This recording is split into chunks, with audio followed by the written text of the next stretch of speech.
Our speaker is Professor Janet Johnson-Haynes, who's in the Department of Demography and also in the Department of Sociology. And she's going to be speaking on wishing and hoping, fertility intentions in Africa. And I'm not sure exactly how we're... I guess we'll start without the projector. We're wishing and hoping.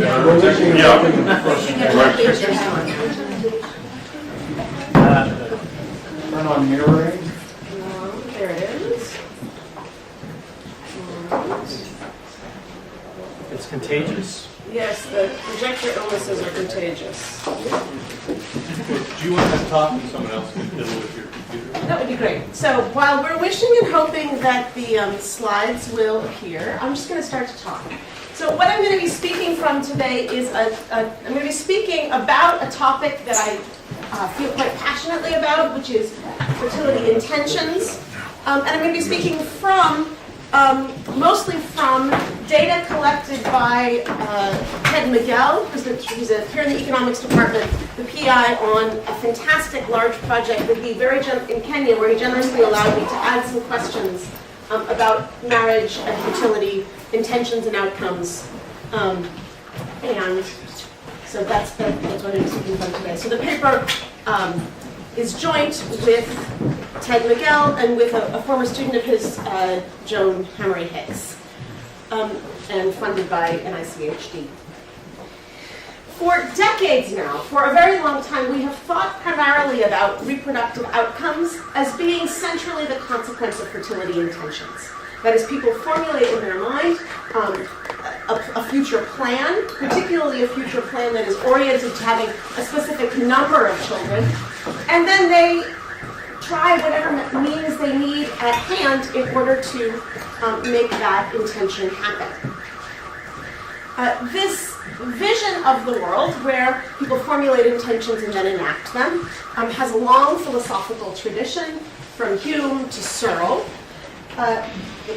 Philosophers who have thought about the relationship between intentions and actions using models of very simple behaviors.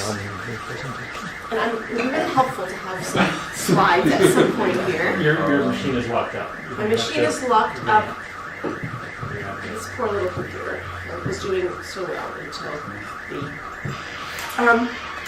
like in the example that developed by Searle here in the philosophy department, where he says that let us imagine, let us take the example of opening a window. If you want to open a window, what you do is you first formulate in your mind a vision of a future state in which that world is completed, in which the window is open. Then, holding that mental representation in your mind, you stand from your chair, cross the room, reach out your hands, and open the window. But it turns out that reproduction is not very much like opening a window, for a variety of reasons. Don't spend your time thinking about the ways in which childbearing is not like opening a window. I know one. But it turns out it's not, in a whole variety of ways. Some of these are pretty simple, like you basically always need someone to collaborate with you in the making of children. You don't always need help in collaborating on opening a window. There's a great deal of uncertainty in reproduction, much less so in the opening of windows. But another thing that's very important is that achieving a desired family size takes a really long time. And it's not a very realistic assumption to imagine that people formulate in their minds some fertility intention and then hold that in mind. You want me to rechange this thing, right? Yeah. Hold that thought. Hold that thought. To what? Go up one. 1024, 768. 1020 what? Sorry. The people formulate in their mind a vision of a imagined future that they will someday actualize, and then just go about living their lives holding that mental representation in mind while until it is completed. So we have a conceptual model. Yes, okay, fine. Today. That's what we said. That's the one. All right. Yay. Let's see. Play from start. Dun, dun, dun. Beautiful. No lines. Gorgeous. Okay. So we have a conceptual model of fertility that has a long philosophical tradition, but in some ways doesn't make very much sense. And it is held by extremely smart people and used in all kinds of work. So the fertility decline is a largely rational process driven by the desire for smaller families. Phil Morgan, in a beautiful review, and Phil, an extremely smart guy, writing, key to explaining the quantum, in this case of births, is intended parity of young women increased or decreased by a set of model parameters that reflect forces not incorporated in their intentions. And then Lant-Pritchett, in that heavy contentious paper that everyone has to have on their orals, high fertility is explained almost completely by high desire for children. So, but reproduction isn't like opening a window, and a lot of people know this. So there's lots and lots of papers. We're not breaking totally new ground here to look at what intentions mean and how they work. Lots of people have recognized that this analogy is a little misplaced and have tried to collect data on intentions and on outcomes, ideally collecting the data on intentions before the outcomes, and then looking to see to what degree there's a match or mismatch. And that tradition goes back to the classic work by Charles Westhoff many years ago. And so this is not a radically new thing that we're doing. But we are doing a couple of things that I think are new. We're looking here at not just your intentions at time 1 and your births between time 1 and time 2, but we're particularly interested in what happens with those intentions themselves. What do they look? What is their character? What kinds of creatures are they, even at time 1? And then what happens to them at time 2? So we're particularly interested here in the ways that intentions themselves may change, and also the ways that intentions may be vague or underspecified or unimportant. That fertility intentions might just not be that important to people compared to all the other intentions that they're trying to act on. So to do this, I'm going to be speaking today from data from the Kenyan Life Panel Survey, phases 1 and 2. This is, as I said, Ted Miguel's project. It is a longitudinal design with two phases, and it builds on work that was done previously, a series of surveys that ended in 2001 that had a very important and completely fascinating experimental component that I'm not going to be using at all today, but I can tell you a brief bit about the experimental component if you're interested towards the end. A lot of important things about this survey that make it so special.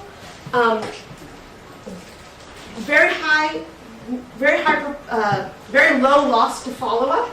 This is kind of exceptional in poor countries. It's extremely difficult to follow people, even in rich countries, and particularly in poor countries. And since most of this work was done before cell phones were widely available in Kenya, it's even more amazing. But these give you numbers that are a good 10 to 20% higher than, for example, some of the Malawi project. And Ted and his group were able to do that because of this very elaborate and just kind of genius technique that they used for following people, following them wherever they went. So from Kenya into Uganda to Tanzania, one respondent was interviewed in London, really working very hard to follow people. The full sample is large. I'm here only using a very small subsample of 354 women who were interviewed with this much more intensive, what do you call those things when you add into a survey? Module. On fertility intentions. But the full survey survey has extraordinarily rich information about education and household and work and all sorts of incredible things. A very nice set of cognitive measures that are in that survey. Kenya, if you don't remember, Kenya is in East Africa, and the survey is done in the area around Busia. So here's Kisumu, we're talking right here.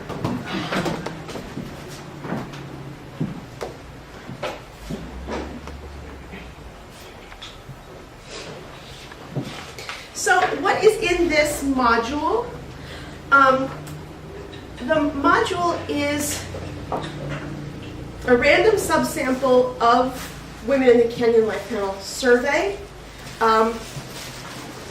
We experimented originally with asking about these questions of men and women, and found that most of the young men gave us answers like, I don't know, I don't know, I don't know, I don't know. That question? I don't know. And so it just turned out this wasn't very, there wasn't a lot of variation, and it wasn't very interesting. And so we decided to only do this subsample for women. And what we have there is much richer marriage and fertility histories, and also much richer sets of questions around future intentions and aspirations and desires and expectations. And particularly, we're interested here in exploring about different kinds of timelines for imagining the future, and the degree of commitment that people have to these futures that they imagine for us. So we're asking questions like, including the however many you have now, how many children do you want to give birth to in your whole life? Do you think you might change your mind? If you couldn't, I know you said you wanted 4, but sometimes life doesn't give us what we want. If you can't have exactly 4, would you rather have 5 or 3? If this thing happens to you, if your husband takes a co-wife, would you still choose to have 4? Or would you rather have, in that case, have more or fewer? Would you like to have another child soon, later, or not at all? And do you expect to have another child within the next 2 years? And then if they say no, within the next 5 years. And for most of these, there's a forced choice part. They have to say yes or no. And then if they say yes, and in some cases if they say no, then we ask them to please explain. And in most cases, the answers here are written out in Kiswahili, and I do not speak that.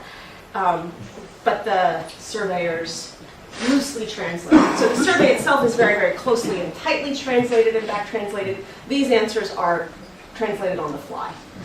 But just as a subsample, just to give you some sense of what people say, I'd like 4 children. Do you think you might change your mind? Yes. Why? Well, if I will experience some difficulty in taking care of the ones I already have, I might change my mind. Because the husband is the determining factor. If he doesn't want more, then I might not want more.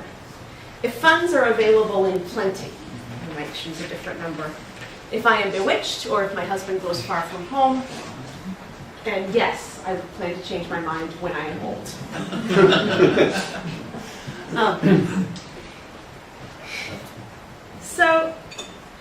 Please answer. Yes, and I should say, please do. I talk a blue streak, but please do interrupt me. You need to be more forceful than Ron.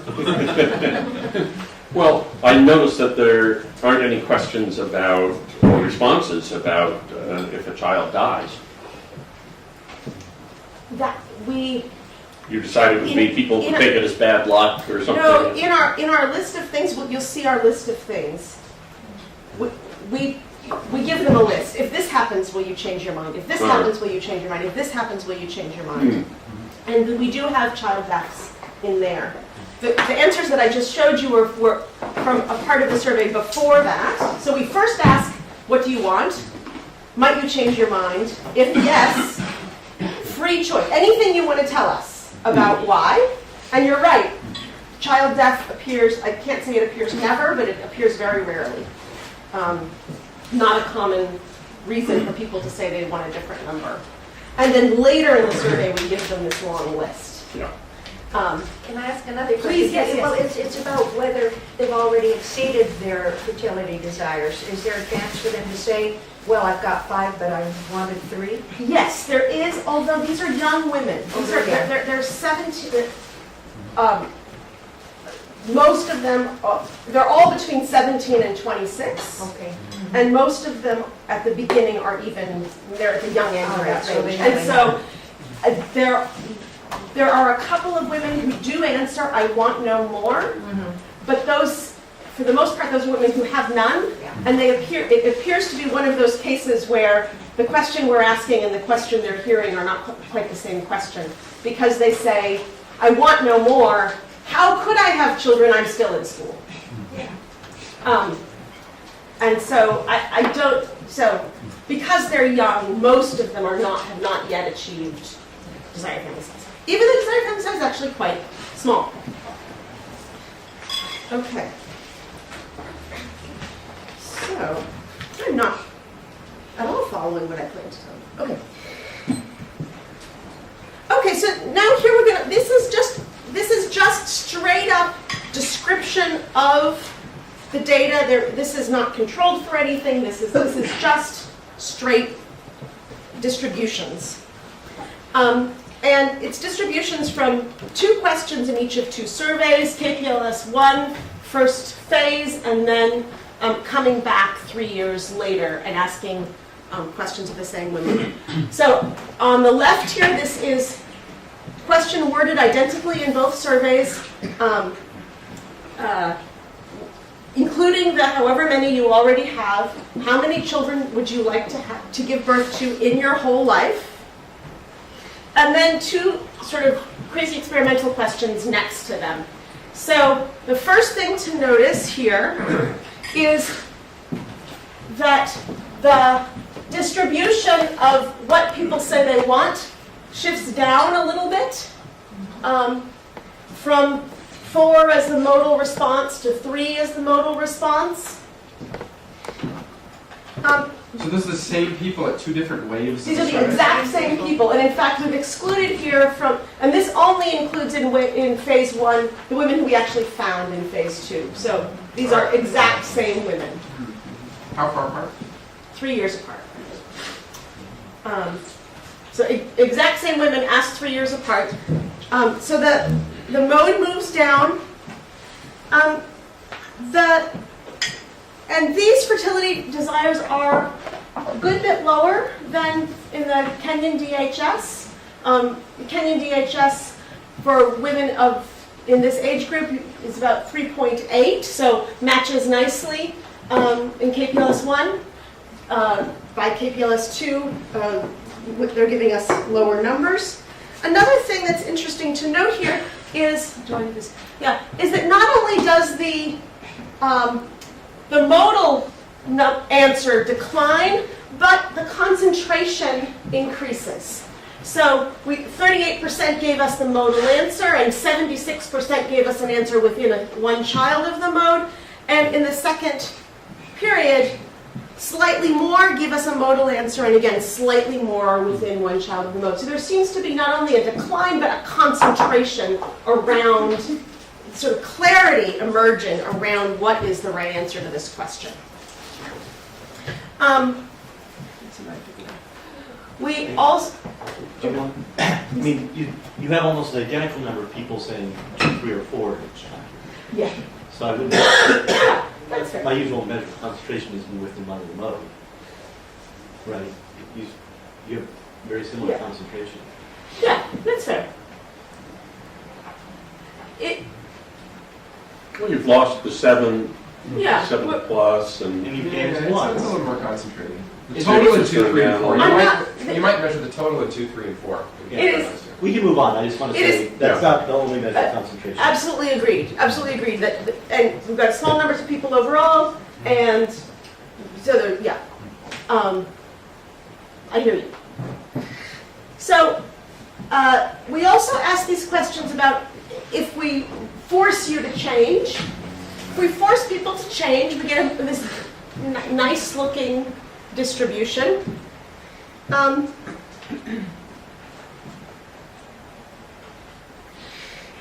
I'm not going to say much more about it, but I want to talk about this one. This is the recalled desire of number of children 3 years ago. This is the closest, so we asked them, imagine yourself 3 years ago. What number of children do you think you would have wanted then? And the first important thing to note, and we're going to look at this in a moment in a more technical way, but the first thing to note is that this distribution looks really an awful lot like this distribution and not very much like that distribution. I'm assuming the question on the right is asked first in the survey. The question on... The recall question is asked first before. No, the desired number is asked first. Oh. But you haven't yet told them. Last time you told me that, and this time. No, we didn't. We don't tell them what they said. We don't tell them. We came here 3 years ago and asked you this, and you told us 4. Would you still say 4? No. We say, imagine yourself 3 years ago. What answer would you have given to this question? And we do it that way because we're interested in this DHS question. If you could go back to the beginning of your reproductive life and have exactly the number of children that you would have wanted, what number would that be? Which we've known for years and years. Everyone has been very clear that there's a lot of post hoc rationalization in that question. There's not a lot of post hoc rationalization here because these women, it's not like they've had their 7 children and are retrospectively telling us that they want 7. We're just interested in can they remember what their past selves were like. And it looks like they do not do a very good job of remembering their own past selves. Yes. I would just be concerned that asking them the desired number of children would bias their answer in their recall. Mm-hmm. That would be the only. Yeah, they're not right next to each other. I mean, my understanding, and please correct me, but my understanding is that most of the data about sequencing effects and whatever, they disappear pretty fast. And these are a good 10 minutes apart. Well, maybe 10 minutes, depending on how fast people talk. 4.5 minutes if you're me. And you've labeled it recall, but it's really counterfactual.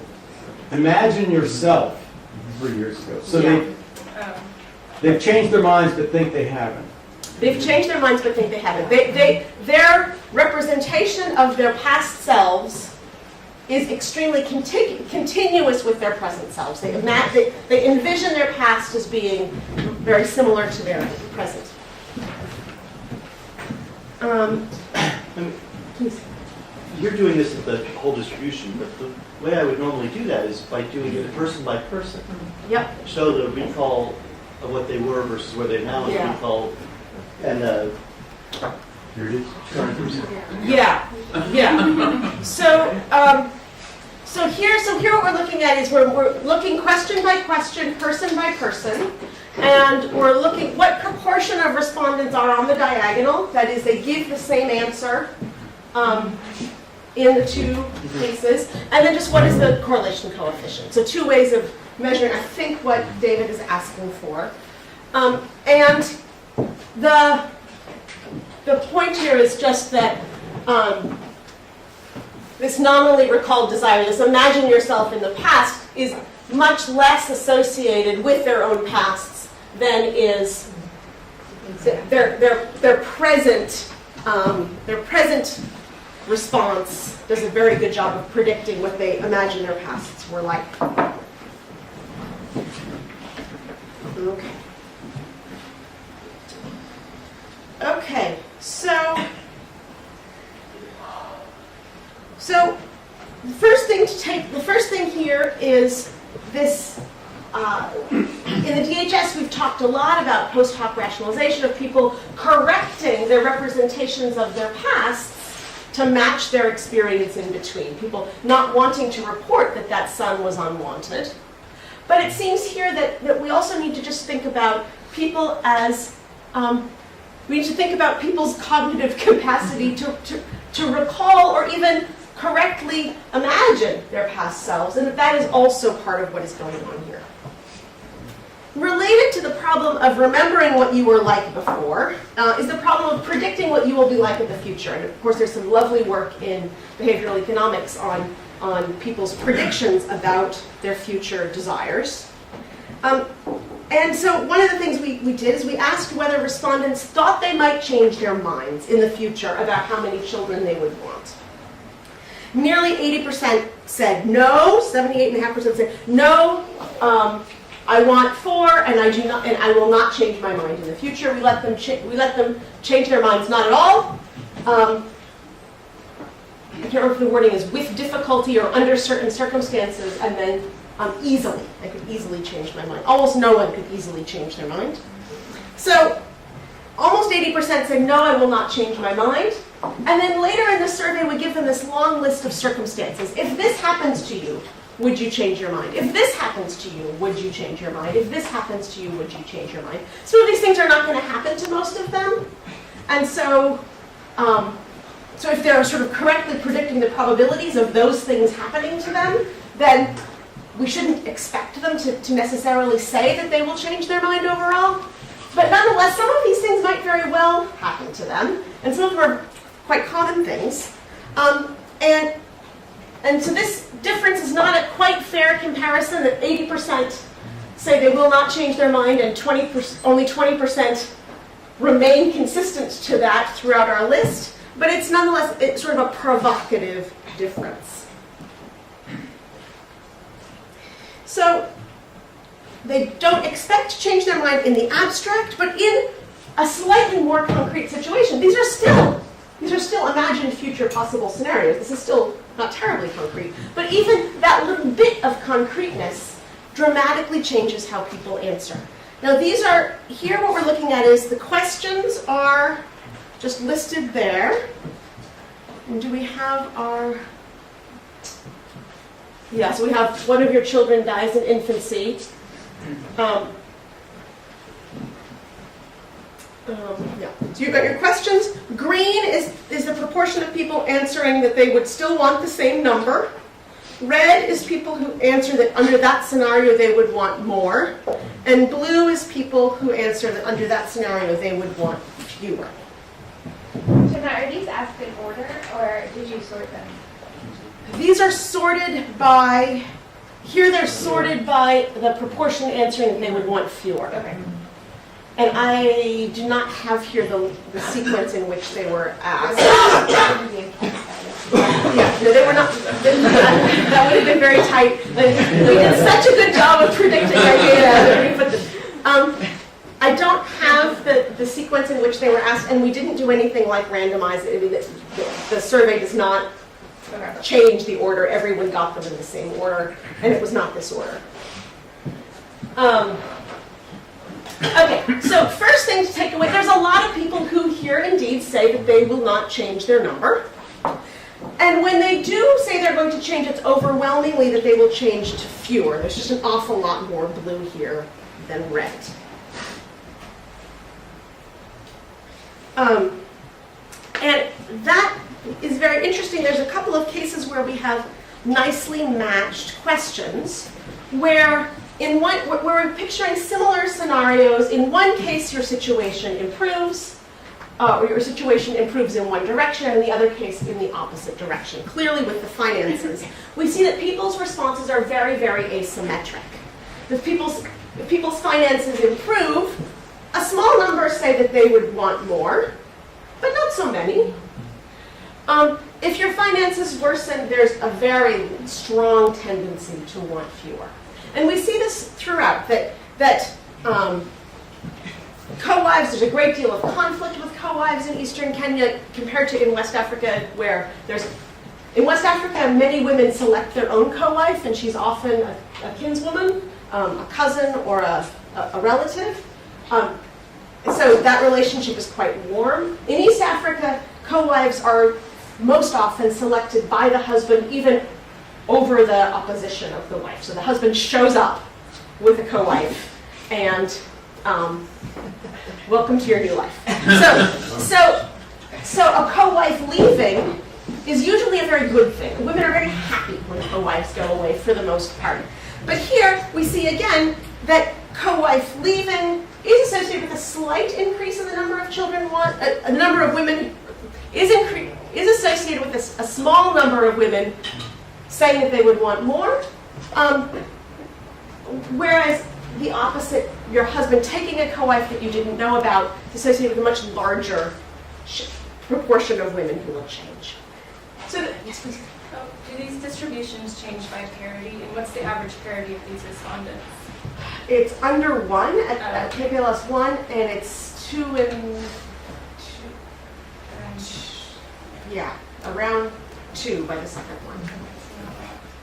Yeah, this is the other thing, is that when we wrote these questions, we wanted to write questions. Our original fantasy was to have common enough things and a large enough sample that some of these things might happen to some of these women. And we could see, you said that if a co-wife showed up, you'd change your mind, did you? And it turns out that 3 years and 350 women is just not enough. So that we have a few cases, but I'm talking about, at that point, individual women, and it's, yeah. Okay, so second thing, sort of interesting point to think about is when, at least in this context, it appears that for the most part, when women are answering our questions about how many children would you like, they're answering the question, if life goes well for you, if things turn out the way you would hope, then how many children do you want? They're not answering the question,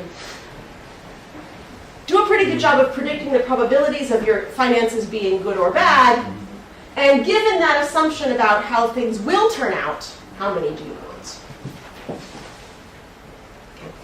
And now what I want to do is to look at what is associated with women's intentions in wave 2 and with the number of births between waves 1 and 2. That is, can we use information about desires and intentions and expectations as they're reported in the first phase to predict anything about what happens in wave 2?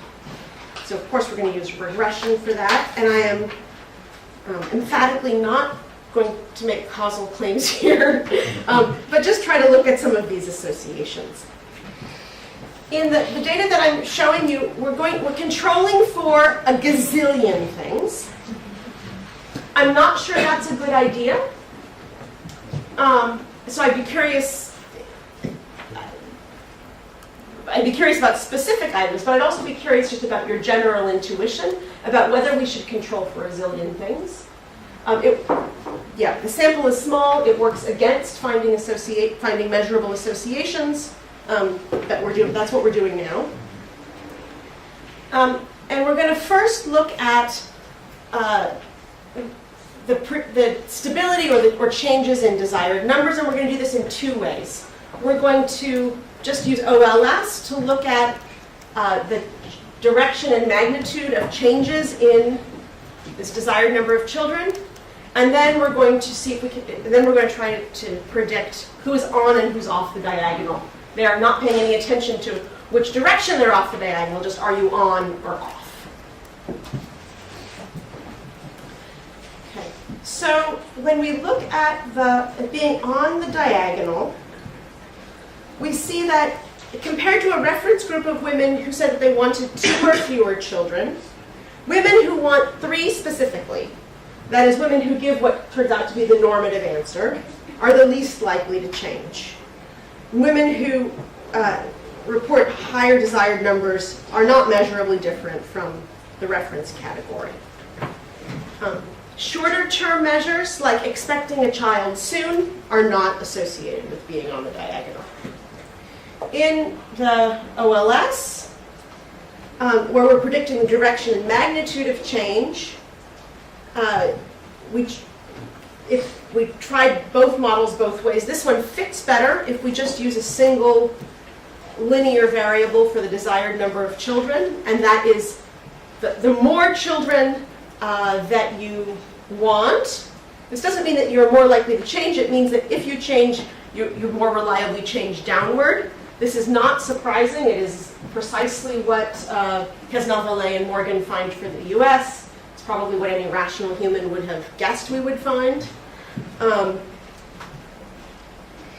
there are some results here that are a little bit interesting.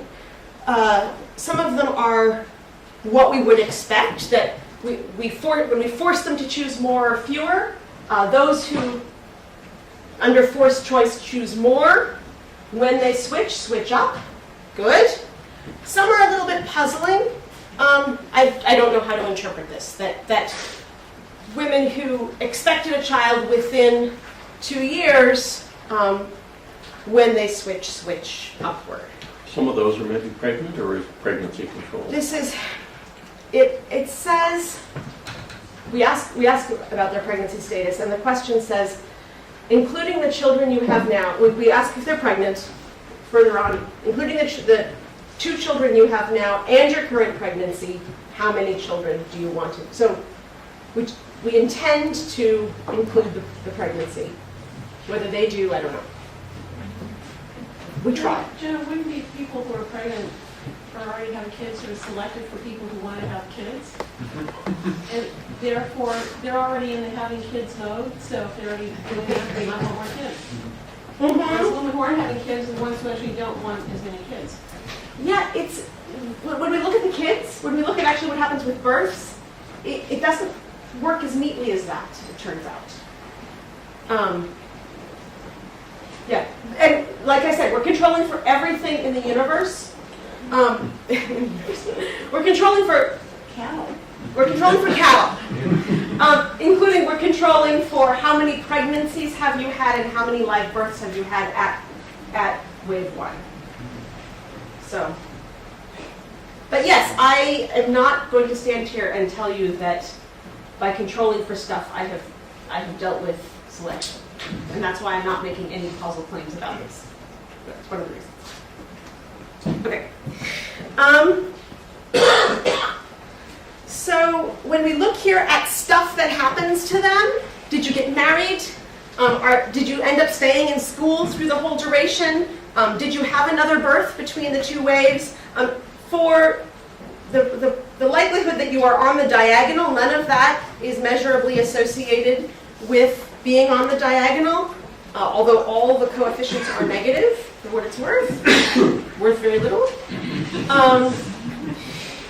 Whereas if we're looking at magnitude and direction of change, getting married between the waves we would expect to be associated with an increase, probably.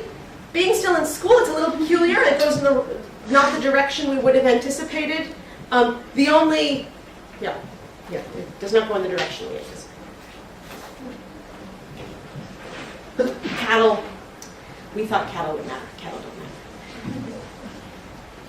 matter. Okay, so now we're going to look at fertility outcomes. Between wave 1 and wave 2, did you have a birth or another birth? And this is just any births, and that's because the number with 2 or more is very, very, very small. So we just put it with any or none. And we're modeling this in 2 different ways, or it's the same equation, just treating the desired number of children in 2 different ways, just as a linear variable, and then in these categories. Now, in both cases, we find a negative association between long-term intentions, how many do you want overall, and whether you progress to a birth or another birth. This is not because the ones who want lots are already in childbearing mode, and therefore maybe have just had a birth and so are in lactational amenorrhea or something, because we're controlling for that. We try both controlling for did you have a birth at all at wave 1, and also how long ago. So thinking about the duration of lactational amenorrhea. What it is extremely sensitive to is whether they married between waves. So here, both of these that I'm showing you, we're controlling for whether they married between waves. If we don't do that, the coefficients on all of these desired number of children variables switch. they become significant, and they remain significant, but in the other direction. So this is, let me just finish this one thought, and then my leave. So this is why what I'm saying, what is theoretically right to control for and not control for? This is where I'm sort of puzzling, because if we think about it if we think about it, imagining the life course of these people, then I can make a case either that we should or we shouldn't control for whether they marry, because their marrying is either, yes. So Magali and then Claude. But you see my puzzle. I'm looking for help. So the design number of children in 1, 3, 4, 5 children, that's expressed at the first wave? Yes. Or at the second wave? At the first The wave. first wave. So, So this is all things that they expressed to us at time 1, and this is all stuff that happened to them between time 1 and time 2. Well, they may have been very active agents, but that occurred between time 1 and time 2. I'm not showing you any of the things that we controlled for of all the stuff that happened to them before time 1. Whether they were still in school at time 1, whether they had a birth at time 1, whether they were married at time 1, all of those things are also controlled, but I'm not showing you all of those. I'm sorry, Claude, yes. So if I understand you correctly, the inclusion of the married variable flips the desired number of children variable. So obviously those two are highly collinear. Yes. So you can presume that a woman who wants children at time 1 is especially likely to get married Yes. immediately afterwards. Right. So it seems to me what you want to separate out is the is the fertility issue from the marital issue. Mm-hmm. Then a simple thing, it would be informative to just run the equations for married at both times, married at neither time. Married, and then those who switch. Yeah, those who switch have affected all that. But for women who are married at time 1 and married at time 2, then you get a cleaner estimate of whether their desires are driving their births. Great. That's Similarly for those who are unmarried. And this is just one of the injuries caused by the nature of regression. Yes. No. Multicollinearity. Yes. And if someone, yes. Thank you. That is extremely helpful. And I'm presenting to you as I am feeling ambivalence. So I'm grateful for any good advice. That's very helpful. Okay, we're almost done. We're almost done, so we should let you have the Yes. next 5 minutes uninterrupted, Well, I as think best we I'm. can. Okay. So yes. So here I've just told you all of this. I've told you that expecting another within 2 years is not measurably associated with whether you in fact have one within 2 years, although the coefficient is in the direction we would expect. This thing about whether you might change your mind, women who acknowledge that they might indeed change their mind are less likely to go on to have one in these 3 years. And then we've already talked about the special case of marriage. So the summary ideas I want you to leave you with is there seems to be, acknowledging David's point, but there seems to be some increasing consensus about what is desirable. That consensus is a smaller number than in time 1, and also a smaller number than would be suggested by the DHS. When women are answering these questions about the number of children that they would want, the number of children that they want, we should read these in this case as being assuming that life goes unrealistically well, assuming that co-wives don't show up, assuming that finances don't get worse, assuming that the harvest is good. And that's not the case everywhere. There's some nice data from East Germany that seems to suggest that this is not a universal, but in Kenya seems to be how women are answering this question. Then, from the highly dubious regression, intervening events seem to be associated. Intervening events seem to be associated with the direction of the change in ideals, but not in whether women change their ideals or not. The intentions, short and long-term intentions, are either not associated or negatively associated with births, and this is a little puzzling. And I think Claude's point about dealing with this question of marriage is the next thing to look at. And then of the intervening events, marriage is the story and is the only thing that's associated with birth, with whether or not women give birth.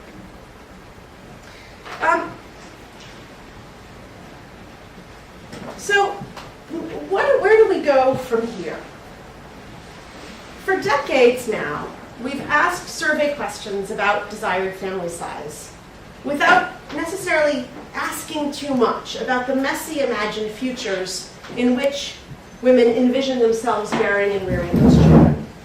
So we've often treated fertility desires and fertility intentions in the abstract, as if they existed separate from people's marital, imagined marital futures or other kinds.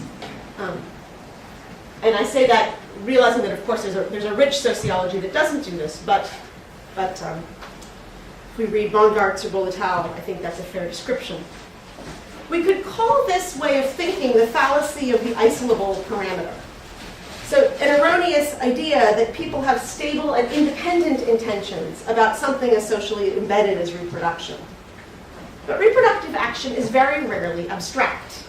Intimacy with this particular partner, the conveniences or disconveniences of this particular contraceptive method, the difficulty of getting maternity leave this year, many of the factors that are relevant to fertility behavior are overwhelmingly concrete and local and temporally specific. So when we think about that, and then I want to think jointly about that with these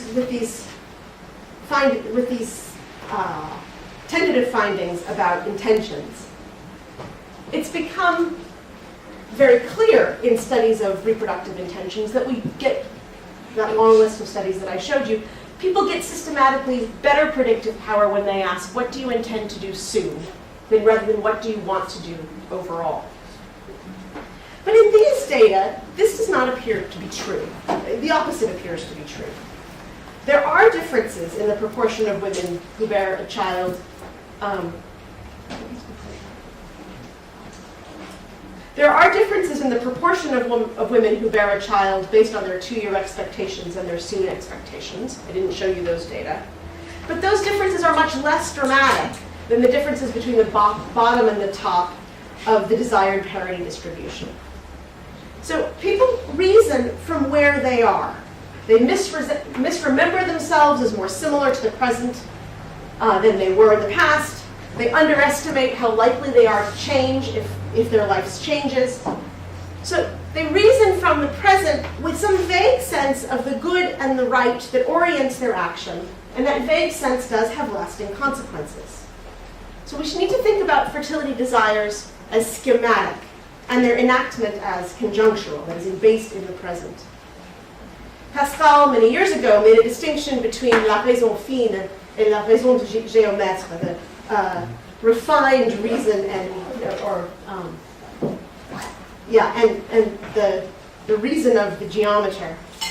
We've too long assumed that reproductive actions are achieved by geometers. But I think that we can see, I think that this data leads us to suggest that the reason of reproductive actors is a raison fine. Thank you.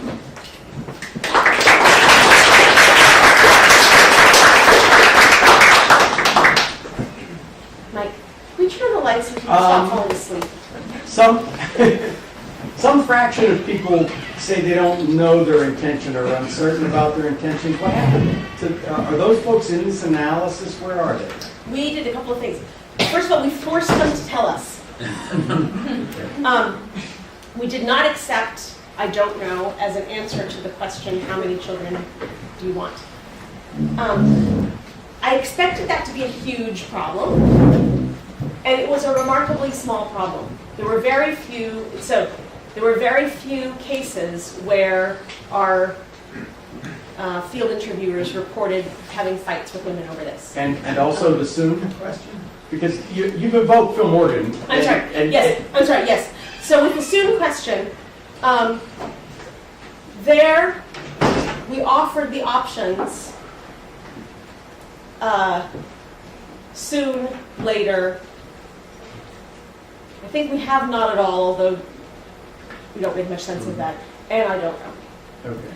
It's interesting though, these women claim to know. So coming from Cameroon and Burkina Faso, I expected massive I don't knows. And we didn't get them. And I don't know if that is in part because these are, by definition, people who have been asked very lengthy surveys by economists and their colleagues for a decade. And they know that, Conditioned respondents. and they know that they know very well that the survey goes a lot faster. Give an answer. I don't know, but yes. I expected a lot more I don't knows than we got, particularly also because the men kept saying they don't know. Maggie and I don't know the order. I'm sorry, Maggie and then Ken. Well, so two things that sort of follow up on what Mike was asking. The first is, did you have any way for the interviewers to record whether I don't know was their first answer? So, like, if you ask them and they say I don't know, and then you force them, the first I don't know could still be interesting. That's great. I don't know, and I don't think so. It's not well, you shouldn't. No. Please tell us anyway. No. And then the other, Because if I say yes, you'll ask why. and then, Susan responded. so I was also wondering whether in the other data, whether there's any information about intentions or expectations about other domains of their lives, and whether you could potentially look at fertility in the context of other, expectations. It might be interesting to see whether they choose more or less. There is some. So there are questions asked about whether you expect your income to increase or decrease in the next 12 months. But there's not a nice, rich, bean study of how likely it is that you're going to go to the market. Or there's not anything like that. Yeah. But there are a few expectations questions about income. Mm-hmm. That would be nice. Ken, please. So the picture you bring out in the real world is then complicated, and it would not be easy to use these data to then have the refined measure of action relevant intention without dozens and dozens of questions feeding into the scale. This is not the kind of research that goes to the improvement of knowledge, attitude, and practice surveys or something like this. Presumably, its wider relevance is to the ongoing big debate between demand-driven and supply-driven fertility change. And so we'll get interested in intentions because they see that as the proximate variable to use if you think that fertility is demand-driven. One way of reading your results would be that now that fertility transition has progressed to the point where we're talking about differences between 3 and 4, 2, 3, and 4, that we're out of the 7, 8, 9, 10 world, that fertility demand has become so contingent, so shapeable by events that will be highly random across settings, personal changes, and other things, that whatever is left to predict fertility change has got to be on the supply and access side. Are we reading too much into the long-term implication of what you're finding, or is this where you're going? It's a very nice question.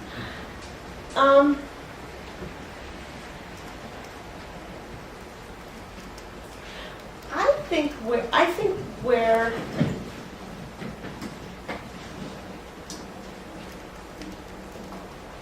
well, first of all, I think that the debate between supply and demand driven is makes a great deal of sense if you begin with first principles and reason to a debate.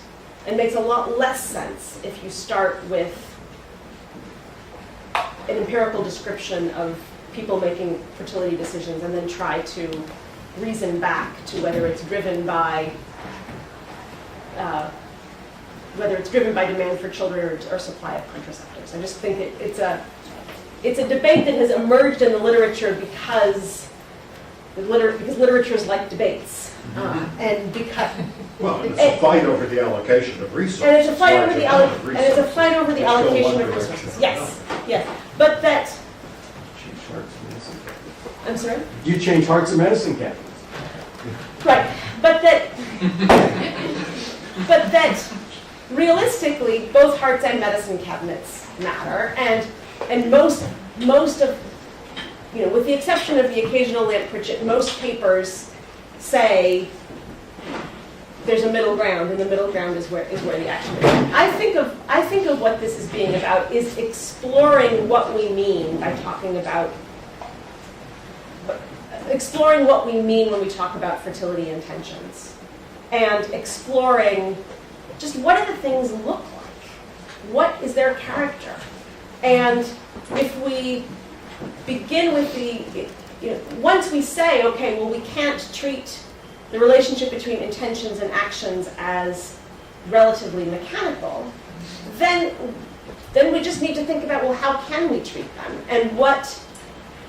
So I think the honest answer, Ken, is that I am neither capable nor willing to say much of anything that would be of use to anybody. that where I am comfortable is pretty far from policy. And I know that's totally dissatisfying. I apologize. Ron. Basically, I'm a geometer. You're my favorite geometer. And I think this is a lot like deciding to open a window, which is also full of contingencies if we stop and think about all the things that could happen. But I suspect that change from a mode of 4 to a mode of 3, is extremely important, and it's just over a 3-year period. That's very quick. And, of course, it's all very complicated. We mostly look for simplifying assumptions, simple stories we can tell, and I still think of the target fertility as, yes, it changes over time. On the other hand, it seems to work out pretty well on average, and that's not inconsistent with your point that, well, for some people income goes up, for others it goes down, for some their husband's nicer than they thought, for others it's worse. All these things average out, and so a typical result at least used to be that, yeah, on an individual basis, these intentions don't predict outcomes very well, but on average, they do a very good job. So I would stick with that orientation myself. So I have some other questions, but that's the main. So the point that Ron is making that on the individual, that if we look at the aggregate, fertility intentions do a great job, for example, of predicting national fertility. So Lamp Pritchett has that beautiful graph that you will all memorize that just shows for all 3 measures for wanted family size, desired family size, and ideal family size, and the TFR. In each case, you get this very nice correlation coefficient between aggregate intentions and aggregate outcomes. When you look at it within countries, it falls apart. So for Cameroon, if you do this, look at the association between the response to this question, if you could go back to the beginning of your reproductive life, and completed family size from 45 to 49, the R-square is 0.02 and the slope is flat. And Cameroon... 0.02 is not so bad. papers have been published. And so Cameroon is actually the most extreme case I've looked at in Africa. Although it is the center of the universe, on this particular parameter, it is an outlier. But in all the African countries, you get a substantively similar result, which is that within countries, there's very little association. And then the question is, well, what do we make of that? What I make of it is that the association that Pritchett gets is driven by the fact that African countries are different than other countries, and that countries in which a lot of women want lots of children are different in a whole variety of ways. They're structurally different. They're just different than countries in which women want few. And that if you ask people, how many do you want? You're getting some variant of, I look around, I see people who are happy and successful, and I ask myself, how many children do they have? And so stated fertility intentions are a really good Bayesian estimate of local fertility. And of course that's going to produce an aggregate association, but it's not driven by individual. It's the aggregate association that is driving, the association only exists at the aggregate because it is people's estimates of the aggregate. And that I just don't see any evidence that if at the individual level the association isn't there, then the aggregate association cannot be driven by individual intentions. I'm sorry, I don't know the order here, yes. Well, just following up on Ron, one way to test precisely whether or not there's this sort of intentionality is one of your nice answers was, women say that if they have only girls, they're more likely to have an additional birth, or if they have only boys, they're likely to have another birth, which is exactly what happens in the U.S. Angerton and Evans have a paper on this. Even still? Oh, absolutely. It's from the 2000 census. If you have two girls, you're more likely to have an additional birth if you have two boys, as opposed to one of each. Right. So you could look at Morgan's data, but he suggests that the effect is going away, right? You could look at, well, you could look in African data and see if the same thing is true. Since it lines up, that's a specific test within your framework that would line up with the sort of intentionality, and that'd be a kind of neat thing to do. Mm-hmm. And then I have an observation about your key question too, that I'll tell you later. Like I guess it along the line that we were talking about how mechanically you might get this coefficient. Thank you. Yes. Claude, I'm sorry. So I think one explanation is this ecological correlation. That's another reason. But the major question is, another thing to think about your measure, your outcome measure is this intention, which you I think justifiably both in the earlier work and here show is a very fuzzy idea in the mind. So one thing to think about, or way to be fun about, is to think about it as what's a measurement error. Mm-hmm. Assume for a moment there is a real, or such a thing as a real intentionality. What's the measurement error? How would that affect things like regression to the mean, which is one thing you could say that's happening, is regression to the mean. Mm-hmm. But the other is perhaps to think about the measurement error itself as subject to life experience. So that you're getting these women, you said very young, you're asking them a very speculative question. 3 years later, they've had some experience, they've observed the world, etc. And so there's still, the nature of the measurement error itself may change. And I do think that there's something, so we've got a different measurement error pattern and size at time 2 and time 1. And I wonder whether that might affect some of the results.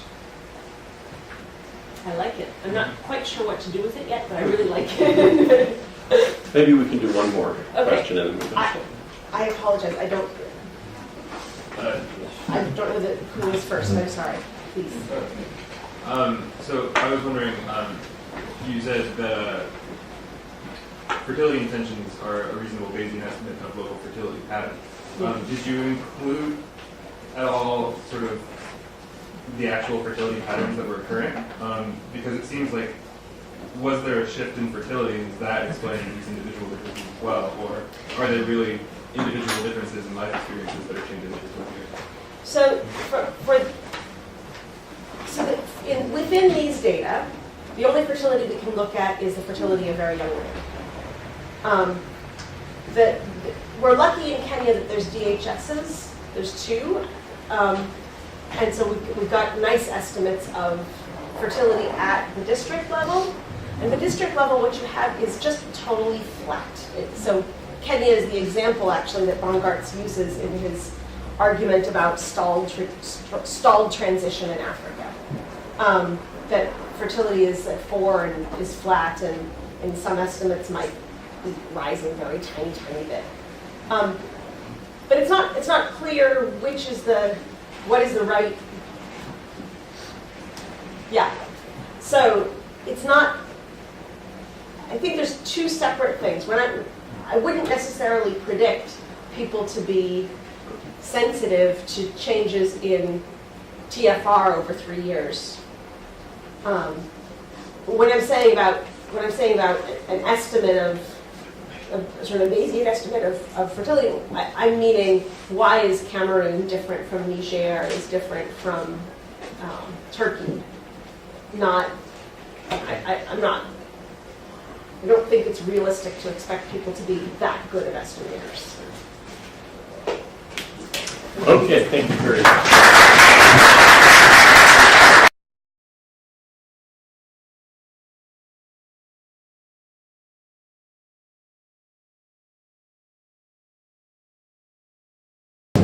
Our speaker is Professor Janet Johnson-Haynes, who's in the Department of Demography and also in the Department of Sociology. And she's going to be speaking on wishing and hoping, fertility intentions in Africa. And I'm not sure exactly how I guess we'll start without the We're wishing and hoping.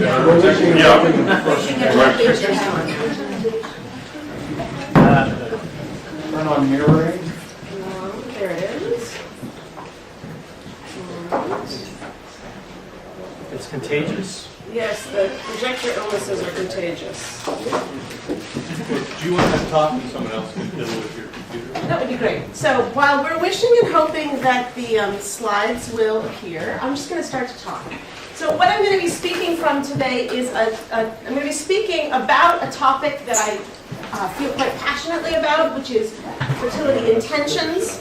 And I'm going to be speaking mostly from data collected by Ted Miguel, who's here in the economics department, the PI on a fantastic large project that he in Kenya, where he generously allowed me to add some questions about marriage and fertility intentions and outcomes.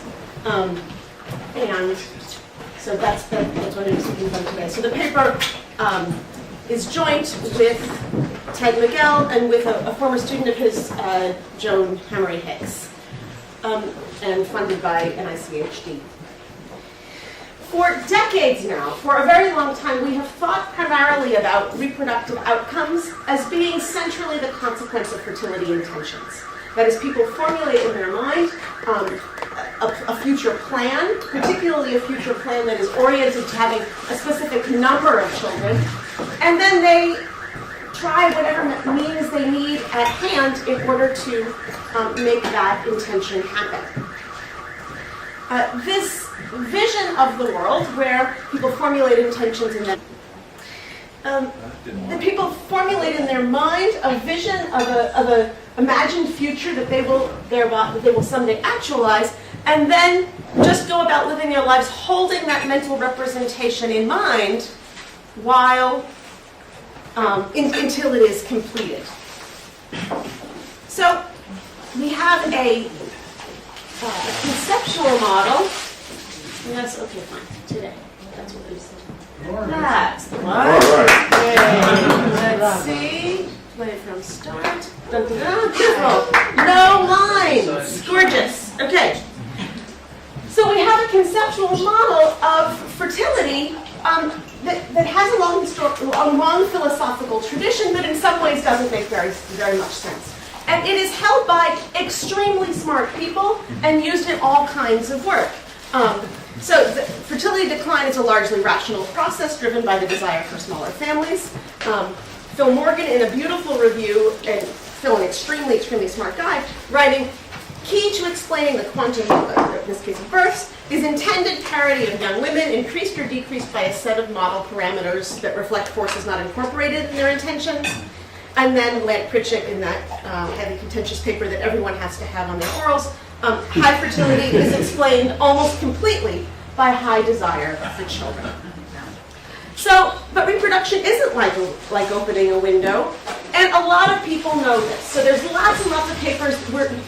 We're not breaking totally new ground here to look at what intentions mean and how they work. Lots of people have recognized that this analogy is a little misplaced and have tried to collect data on intentions and on outcomes, ideally collecting the data on intentions before the outcomes, and then looking to see to what degree there's a match or mismatch. And that tradition goes back to the classic work by Charles Westall many, many years ago. And so this is not a radically new thing that we're doing. Ted and his group were able to do that because of this very elaborate and just kind of genius technique that they used for following people, following them wherever they went. So from Kenya into Uganda to Tanzania, one respondent was interviewed in London, really working very, very hard to follow people. The full sample is large. I'm here only using a very small subsample of 354 women who were interviewed with this much more intensive, what do you call those things? You add into a survey? Module. Thank you. On fertility intentions. But the full survey has extraordinarily rich information about education and household and work and all sorts of incredible things. A very nice set of cognitive measures that are in that survey. Kenya, if you don't remember, Kenya is in East Africa, and the survey is done in the area around Busia. So here's Kisumu, we're talking right up here.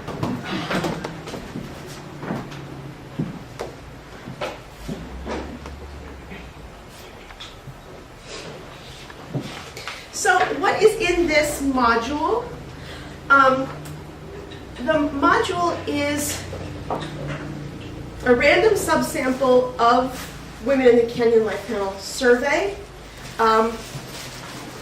We experimented originally with asking about these questions of men and women and found that most of the young men gave us answers like, I don't know, I don't know, huh, I don't know, I don't know.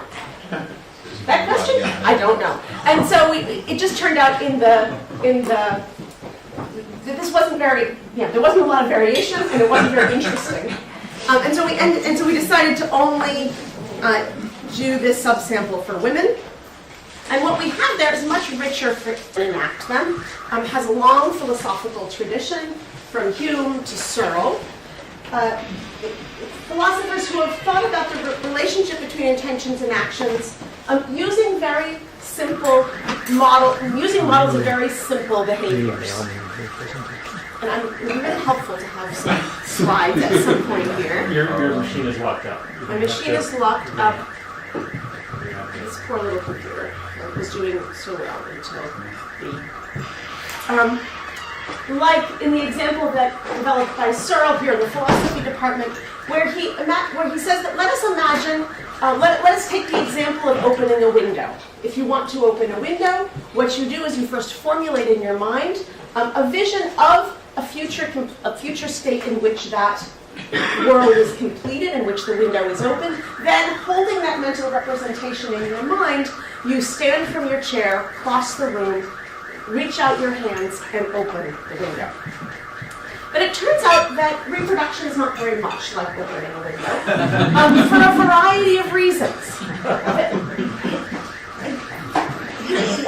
Don't spend your time thinking about the ways in which childbearing is not like opening a window. I know one. But it turns out it's not, in a whole variety of ways. Some of these are pretty simple, like basically always need someone to collaborate with you in the making of children. You don't always need help in collaborating on opening a window. There's a great deal of uncertainty in reproduction, much less so in the opening of windows. But another thing that's very important is that achieving a desired family size takes a really long time.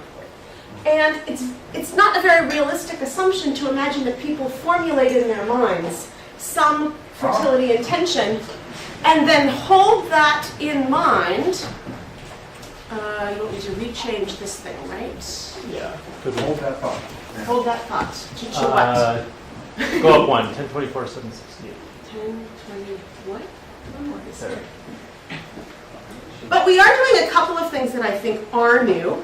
We're looking here at not just your intentions at time 1 and your births between time 1 and time 2, but we're particularly interested in what happens with those intentions themselves. What do they look? What is their character? What kinds of creatures are they, even at time 1? And then what happens to them at time 2? So we're particularly interested here in the ways that intentions themselves may change, and also the ways that intentions may be vague or underspecified or unimportant. That fertility intentions might just not be that important to people compared to all the other intentions that they're trying to act on.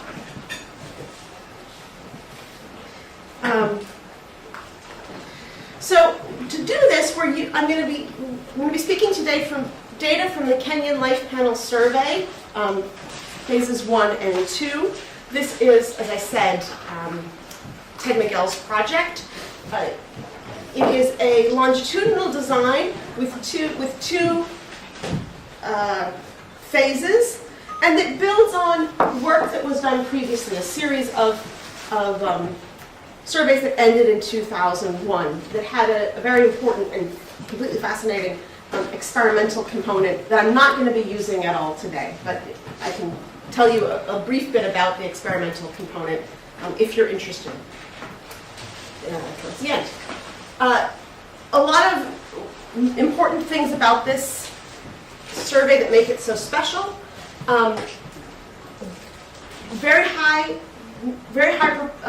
Very low loss to follow-up. This is kind of exceptional in poor countries. It's extremely difficult to follow people, even in rich countries, and particularly in poor countries. And since most of this work was done before cell phones were widely available in Kenya, it's even more amazing. But these give you numbers that are a good 10 to 20% higher than, for example, some of the Malawi project. And